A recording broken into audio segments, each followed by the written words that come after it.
Oh boy. Oh, Oh boy, oh boy. oh boy. Hi, buddy. Hey, did you know it's raining all day and I've been stuck inside? Oh my goodness.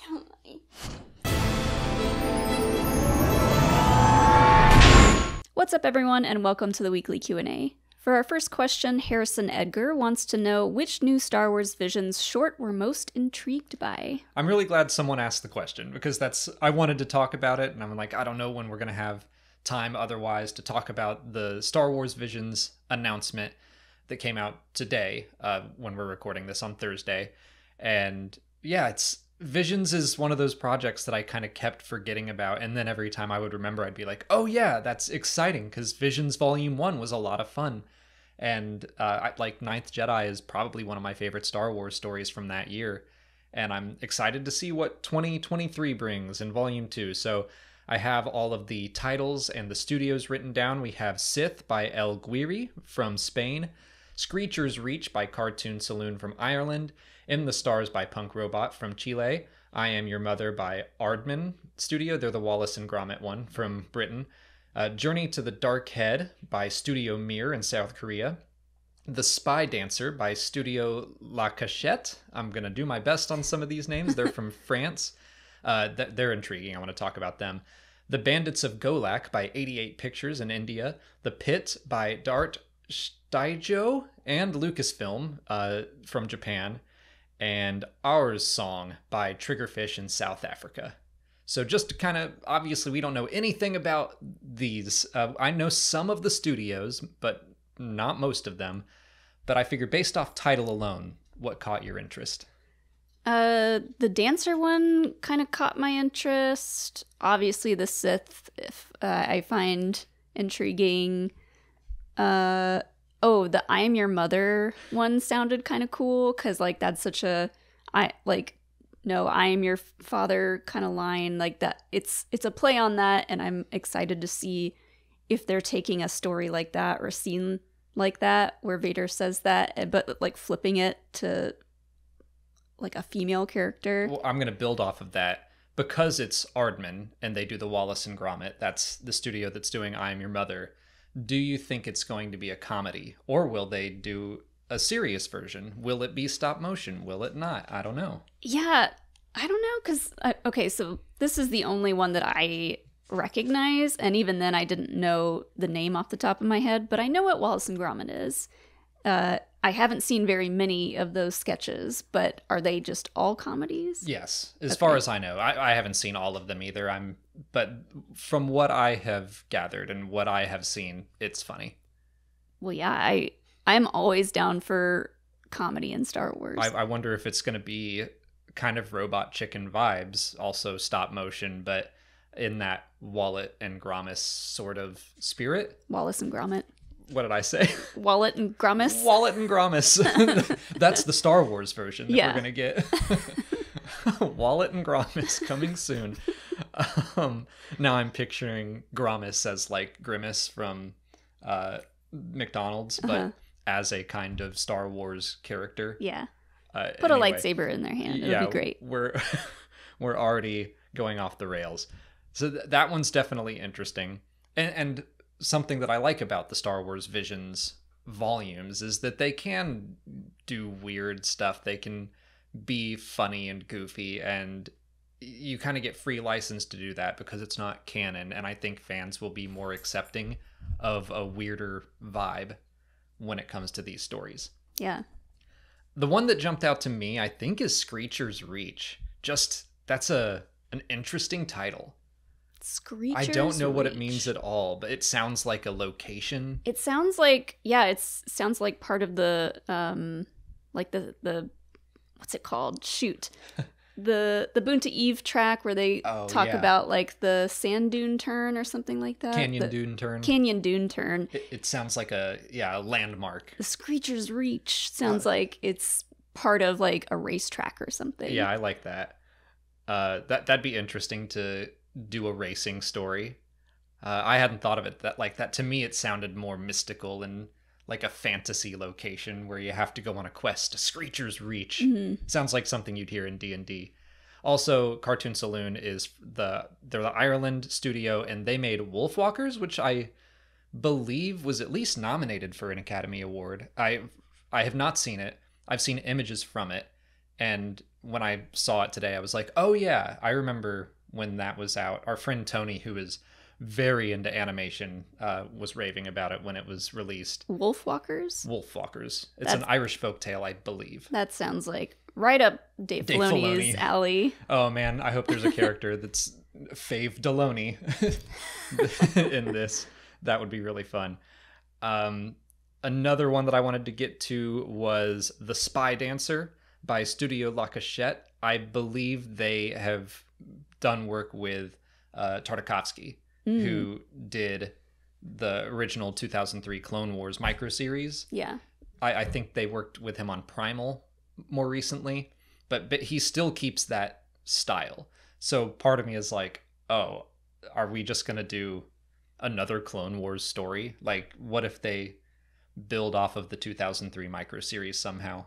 I would love for one of these stories to be about Ventress. That'd be cool. Or like a Ventress-like character. The Spy Dancer is the title. Like, that could be Ventress undercover doing something. She's got Ventress or Aura Singh, like, sure, they both have kind of spy-like elements. Or like, I'm thinking a lot of this is going to be brand new characters, but not necessarily, because some of the shorts in Volume 1 had Boba Fett and Jabba the Hutt. So that's definitely a possibility to have someone familiar. But I'm excited to have that familiar art style back in Star Wars, because it's a fan favorite from the old Clone Wars microseries. Yeah. The Pit just makes me think of I fell in the pit. Parks and Rec. Yeah. I fell into the pit. Yeah. Yeah. Yeah, some of them just with very simple titles. It's interesting. Just The Pit. Yeah. I mean, I'm excited for all of these. I thought there was one... Oh, Journey to the Dark Head. That was one that, like, made me think of the Dark Side Cave. And, like, Vader's head getting chopped off and, like, rolling, and then Luke sees himself. Like, I don't know. Oh, yeah. That would be a cool one to see, like, a real trippy Dark Side Cave thing. And that's another one that has, the Dark Head. Sounds kind of like a location that someone would have a quest to. That studio, Studio Mir, is from South Korea, and they worked on Legend of Korra, which we have seen. So you are familiar with one of these studios, and we really like Korra.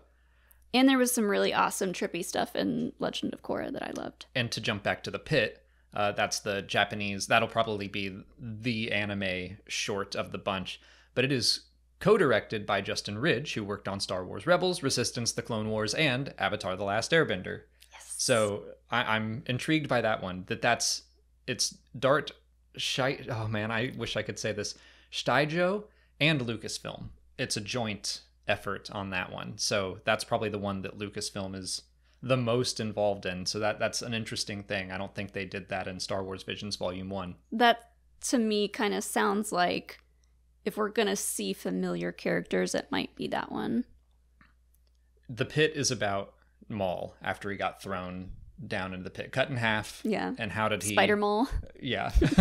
How did he escape Naboo? How did he turn into he just lived his life in various pits. All old crazy Spider-Maul. Yeah. Down there eating garbage. Pretty sure he ate people, but we don't have to go down that road. Also, The Bandits of Golak is another just intriguing title. A lot of these have fun, pulpy titles that catch my attention. The Bandits of Golak sound like some folks that would come in and want to play Sabacc with Lando or something like that at Fort Yipso. You might see him in there drinking. Yeah, I was thinking of they could be literal bandits, but I like the idea that they could be a syndicate, kind of like Conja Club or something like that. Yeah. But yeah, those are the announced all 9 of Star Wars Visions Volume 2 coming out on May 4th. And they'll probably all release at the same time because that's how the first one went. So we'll have all of those to watch on Star Wars Day. I think that's the plan. I had someone on Twitter asked if we would do recommendations on like what to watch beforehand, and I will try to do that because, like I said, I don't know a lot of these studios, and I like to be informed going in. So I will probably try to watch some stuff from the studios that I don't know so much. Like I've seen Legend of Korra, so I feel pretty comfortable on that one. I feel pretty comfortable with the Tartakovsky stuff, but I have been looking for an excuse to watch Primal. This is kind of the same as like, I assume it's in the same vein as Samurai Jack, which I liked growing up. The one thing that I thought of when you brought up Tartakovsky is super buff Kit Fisto. Only because there's that, and also just because we watched Force Center's new episode of Figure Fights that came out today. We can link to that in the description or the cards, but they're pitting action figures against one another, and for their premiere episode, they pitted Beefy Luke from the Power of the Force line against Darth Vader, just to see if a He-Man style Luke could take him on. So maybe we'll get Beefy Luke in one of these. Cyrus asks if we'll ever see a feature-length animated Star Wars film again. Yeah, I thought that was a fun thing to build off of what we were talking about with Star Wars Visions. And, you know, we are continuing to get Star Wars animated series, but we have only had the one Clone Wars movie. And will we ever see something like that again? I think so. I think so too. I think there's a good chance because, like, I think there's enough of a want for that out there. You know, like, I don't know how everyone really feels about the Clone Wars movie. We've seen it a lot more than we normally would have seen it because of studying for Schmodown and stuff. Mm-hmm. But I would love to be able to go to a theater and see a feature-length animation project from Star Wars. I think it'll happen as well. Even if it's not in the theater, we have Disney Plus, and they can release a feature-length film on Disney Plus if they wanted to. With Star Wars, I think that they would probably do a theatrical release as well, but I think Disney Plus makes it even more likely. Yeah. And even, you know, there's always a chance for an animated show for them to release the finale as like a feature-length type film event. Mm-hmm. I was also thinking of the War of the Rohirrim movie that is happening in the Lord of the Rings fandom, where they're doing an anime. That's a good point. About Helm Hammerhand and how Helm's Deep was created. Yeah. So I think that if other fandoms are looking at that as a possibility, I'm sure Star Wars is at least open to it. I mean, animation at this point is more of what makes up Star Wars content than live action. Yeah. I think when I was crunching the numbers recently, and I think it almost doubles the amount of live action content that we have. So there's definitely, I think, a market for it. It's not going to be as successful probably as a live action film, but I think there is enough of a market for it to happen in a theater. Rick Villanueva wants to know if we'll see the Sith's shrine underneath the Jedi Temple in The Acolyte. Ooh. I love that idea. So The Acolyte is taking place in the High Republic era. The High Republic books, specifically Into the Dark, have already talked about the Sith shrine. The Jedi know it's down there. And they do? Yeah. So did they build the Jedi Temple on top of it on purpose? Yes. So, I mean, that's a thing. This is blowing my mind right now. That's a real world thing where people, like during the Crusades, would tear down mosques and then build churches on top of them to just kind of like claim that site, you know. Has no one seen Poltergeist? Right, exactly. We all know, like, you moved the tombstones, but you didn't move the bodies. Like, that's never gonna turn out well. It's exactly that, and I'm sure the Sith did the same thing, but they explored it in Star Wars Resistance too. They found a temple, and underneath it was Sith stuff. Yeah. And I think that it's really interesting that the Jedi of this era know it's down there. They still, like, they take some dark side stuff down there where they can kind of figure out what it is with less danger to the Jedi Temple. Everyone has a creepy basement. It's fine. Right. Yeah, this is the Jedi's creepy basement. So I think that would be a really fun journey for that Sith temple or shrine or whatever you want to call it, because it was going to be in the Clone Wars, and then that got canceled. And then they put it in the Tarkin novel, so that canonized it. Mhm. And we have continued to kind of explore it here or there.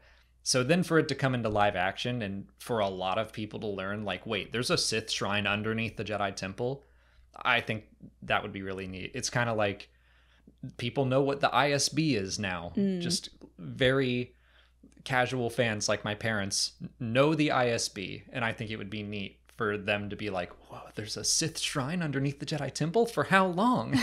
My head is spinning with ideas right now, but I keep thinking of if you watched The Midnight Club Yeah. on yeah. YouTube, which On is YouTube. not YouTube, on Netflix, which was like a Mike Flanagan show. There's like a part of that show where there's an elevator that goes down to like a secret level way down, and I just imagine that there is a secret elevator in the temple somewhere that goes down to the no place. Well, yeah, that's what they call it. So part of the Clone Wars arc that was going to happen was Palpatine was going to try to use the shrine to then sneak into the Jedi Temple from the lower levels, and Ahsoka was going to somehow stop him, just knowing that it was Sidious, not Palpatine. But like there would be a door separating them. There's concept art of this, of like Sidious on one side and Ahsoka on the other, and they're fighting over this door. So we know that, I mean, the Bad Batch this week adapted an unfinished Clone Wars arc.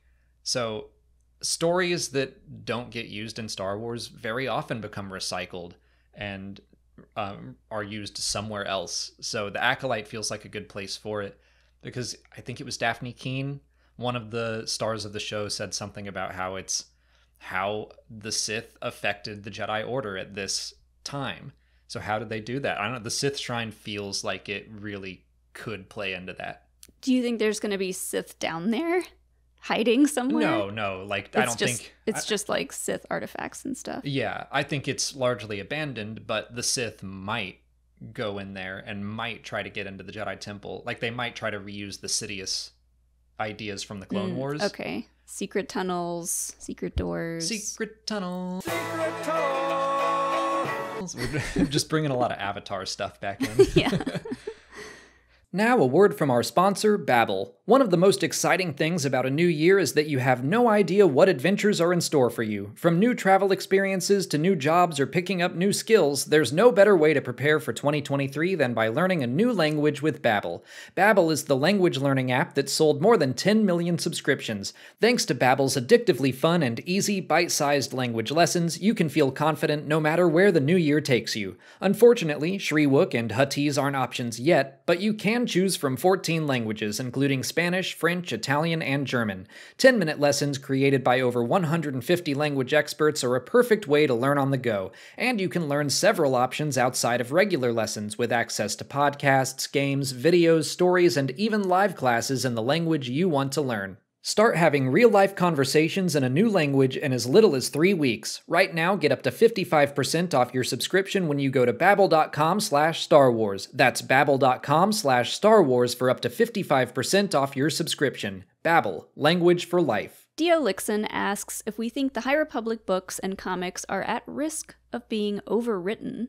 Again, I feel like I did a good job of building off of questions this week. People have the worry that sometimes the live action shows kind of changed Cobb Vanth's origin story of how he got the armor. Obviously, the Tales of the Jedi made some changes with the Ahsoka novel, which I don't think overwrites the Ahsoka novel, for example. Right. I think it's a different version of the same story. I choose to believe in the more full version, which is the Ahsoka novel, and the short is a quick retelling of similar events. No, I don't think there's any chance. I mean, there's a chance, but I think it's a low chance that the High Republic novels or comics will be altered. Yeah, because the whole High Republic idea started as like this huge initiative with so many people involved, and I feel like it would be decades before something like that would be overwritten, because they're continuing to create content with a bunch of different people working together. I don't see them just being like, well, let's just redo this story. Yeah, like, I just, again, agree completely. I don't think that there's anyone that has that idea. And that's why I like this initiative so much, is that they built an era through the books and comics first, and they said, what does this time period look like? And down to like small details. In phase 2, the authors have talked about the way that the Republic expanded with Pathfinder teams and stuff, and they've been kind of a part of phase 2, but not a big part of it. So to me, I'm like, they're setting up these details to be used in future stories.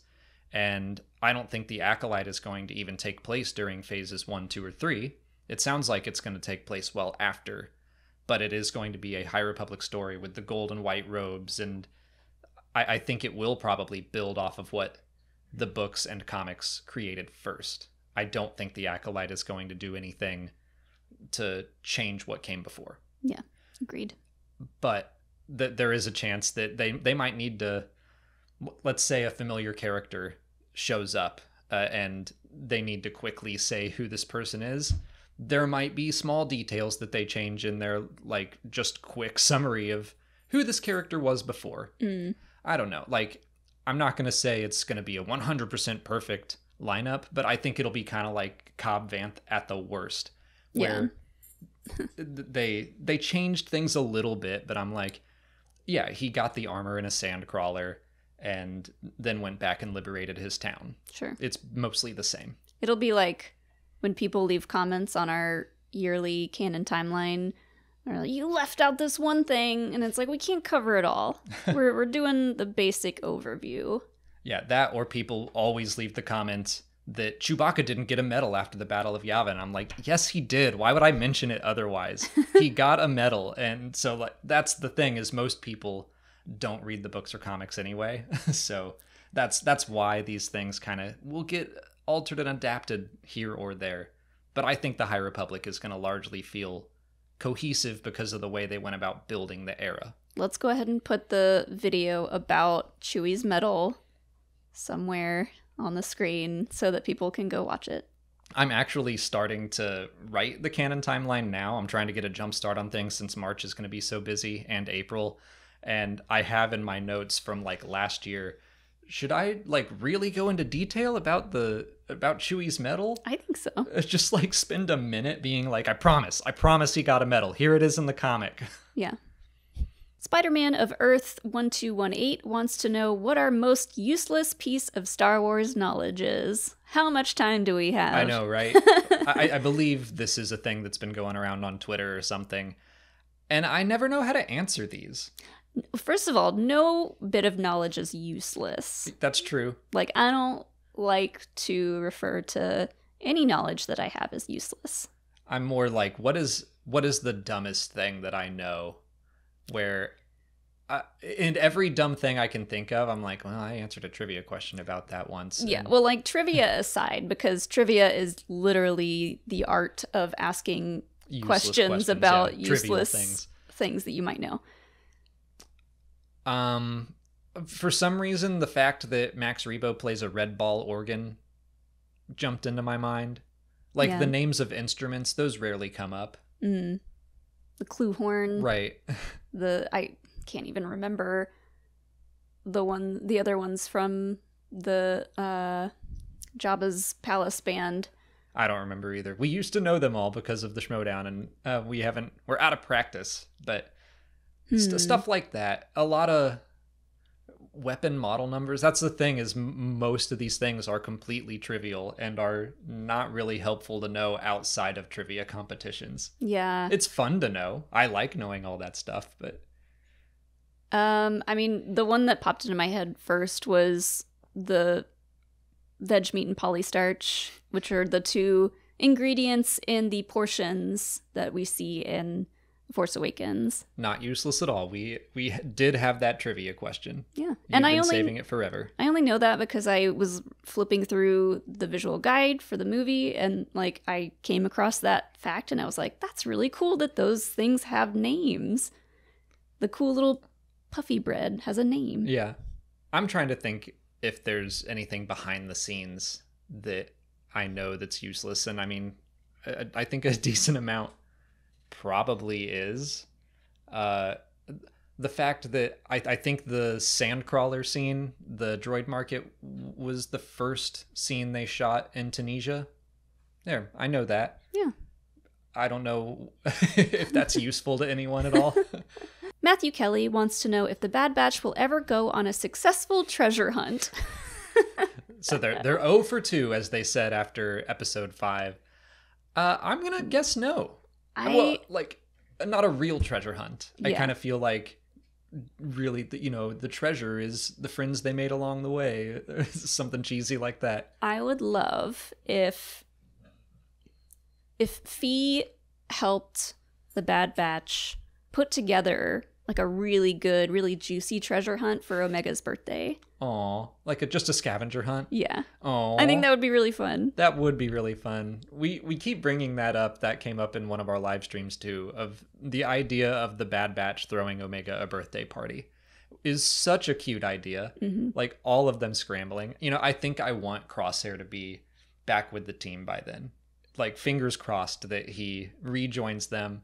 I want him to be part of the party planning committee. Is he going to be the one that like fake turns on them throughout the treasure hunt? He's going to give her like an air rifle and teach her how to blow the candles out from 100 meters away. Amazing. But I think that that's a sweet idea. The scavenger hunt's a really good idea. But no, I kind of think that the point of these treasure hunts is that that's not their purpose. It shouldn't be. Mm-hmm. And they keep failing because it's not what they're meant to be doing. Meanwhile, they're successful when they go and they help Gungi. And whenever they're helping other people, they succeed. Yeah. Whenever they're doing something kind of frivolous, they fail. Yeah. I mean, life itself is a treasure hunt. Exactly. And I think if they were to eventually find a place to settle down and live a normal life, that's the greatest treasure of them all. Just asks if a second season of the Book of Boba Fett would be more of its own series, or would it continue to bridge seasons of The Mandalorian? So we've had a rumor, I feel like, that came out almost a year ago at this point, that there would be a second season of the Book of Boba Fett. My hope, if that's true, my hope is that it would be more standalone and that it wouldn't all of a sudden turn into just The Mandalorian season 2.5. Mm-hmm. But I do think it would connect back with The Mandalorian. We probably would see familiar characters.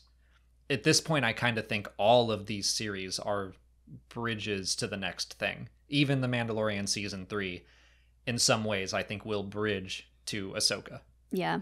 I think they saw the numbers spike when we got those Mando episodes in Book of Boba Fett, so I think that's going to continue to happen. The entire Mando verse, I now see, like, after the Book of Boba Fett, and I'm like, okay, I get it. It is The Mandalorian season 2.5, but on the gallery for it, they called it the third season of our storytelling. Yeah. And so The Mandalorian is kind of The Mandalorian season 3 is kind of season 4 of the Mandoverse. And Ahsoka's probably going to be season 5. And Skeleton Crew's going to be season 6. Like, that's kind of how I'm trying to view this now. Is that, yeah, we're going to focus on Ahsoka, but it's going to build to some things. And it's probably going to have some teases for Skeleton Crew, which will then tease us into The Mandalorian season 4 or Book of Boba Fett season 2 or something like that. The Book of Grogu coming soon. Finally, the picture book of Grogu. Oh. The sticker book of Grogu. SBot Studios Plays wants to know if Finn Rao will be in The Mandalorian season 3. I really like that idea and hope that it does happen. I believe Finn Rao was played by Kevin McKidd in Star Wars Rebels, and I could see him the same way Bo-Katan played Katie Sackhoff played Bo-Katan. Bo-Katan played Katie Sackhoff. Yeah, that's how I see her first and foremost now. It's just Bo-Katan. But yeah, Katie played her in both animation and live action. I think Kevin McKidd could as well. And if you are unfamiliar with Finn Rao, he is a Mandalorian protector who joins the Rebels crew. He is the one that first taught us about Tar Vizsla, the significance of the Darksaber. He helped Sabine train with it. So he's been kind of like a Mandalorian guide for Sabine. It would be cool for him to serve a similar purpose for Din. Like, I've been rewatching The Mandalorian, and I love the scene in the season 2 finale where it's Din and Boba Fett and Bo-Katan and Koska Reeves, and it's 3 groups of Mandalorians all arguing over who is more Mandalorian. And so, like, I like the idea that maybe Finn Rao could be someone to help Din see that we can all unify. We just need to, like, get on the same level. Yeah, he could, you know, like you said, he worked with Sabine. He could work with Din. And, you know, at this point now, he kind of knows about any missteps he had possibly made in the past. But anyone who has history with or around the Darksaber, who is still alive at this point in the timeline, I think is possible to show up. Yeah, it would be interesting to see him be kind of the anti-armorer, where the armorer is the one that's been guiding Din and filling his head with a bunch of cult information, and Finn Rao can be the guy that's like, I took my helmet off. Oh no, but it's okay, Din, and teach him history through another lens. Yeah. Michael Caddock asks if we would be interested in reading any of the Indiana Jones novels before The Dial of Destiny comes out. Would I? It's funny. Our friend Adam, who I know is watching this, hey Adam, gave me all of these books, and I have even more, but that's all I could hold secretly for the dramatic reveal. And I need to try some of them out. I have never read an Indiana Jones book, or I should say I read one back in like 3rd grade. It was not like one of the big novels. But, you know, I never really got into Indiana Jones comics or books or the expanded universe outside of the films, and like I haven't even seen all of the Young Indiana Jones Chronicles. So it is something that I'm interested in doing, and I have the means to do it. But keeping up with all the Star Wars stuff is already difficult, and Adam has told me that these are just like all very weird. Yeah, I like the titles. I don't think I would ever read any of them, but Indiana Jones and the White Witch, Indiana Jones and the Dance of the Giants, the Sky Pirates, the Genesis Deluge. The Genesis Deluge. I mean, they're great titles. They're great book titles, and I'm sure they're a lot of fun, but I don't care enough about Indy to read the books. I'm sorry. No, that's okay. I mean, like, it's something that I'm interested in, but just based off of what Adam has told me, I'm like, I don't know that I'm going to like them, and I don't know that I want to spend my time reading something so weird, but at some point, I'm going to give at least one of them a shot. It would be fun to do before Dial of Destiny. If let's say you didn't do this channel and you had more free time, would you want to read more of those? Yeah, I think so. So for our viewers who might be like super into Indiana Jones and want to get into that stuff, yeah, I think the books are a great place to do it. Honestly, and I'm pretty easy to please when it comes to just a globe-hopping treasure hunt adventure thing. So even if they are weird, I will probably enjoy them. And, you know, I just feel like a bad Indiana Jones fan. Hashtag fake fan over here. I know I'm not. Like, I would never say that, oh, you don't read the Star Wars books. Like, no, I like shepherding people into, like, check out the books. They have some really good stuff in them. And you know what? I bet there's someone out there that is like, The White Witch is one of the best Indiana Jones stories, and you should read it. It's my jam. So maybe one day. If you have read any of these books in the comments, give me your recommendation for one to try out. We've got The Unicorn's Legacy, The Interior World, The Genesis Deluge, The Dance of the Giants, The Sky Pirates, The White Witch, and The Peril at Delphi. Delphi? What was the unicorn one? The Unicorn's Legacy.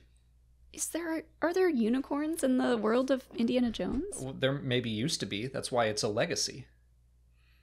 Okay. Lost in the labyrinth of a Paleolithic cavern complex, I like that it calls him Indy Jones, encounters references to a mythological beast that may have existed 20,000 years ago, and 5 years later, Dr. Jones confronts the legend again, and the woman who is hoping to find the fabled unicorn's horn. So I guess that's the MacGuffin. Just the horn, not the actual unicorn. Well, that's the unicorn's legacy, is the horn. Boo. And they're not that long. Like, they're less than 200 pages. Yeah. It'd be a nice, quick, like, vacation read or like plane read if you travel a lot. Something like that. Vacation read sounds good. That's all the time we have for questions today. If you want to leave a question for next week's video, just put it in the comments below or sign up for Patreon to join our weekly Q&A discussion. If you haven't already, please like this video, subscribe to the channel. Follow us on Twitter, Instagram, Facebook, and TikTok. And as always, thanks for watching, and may the Force be with you.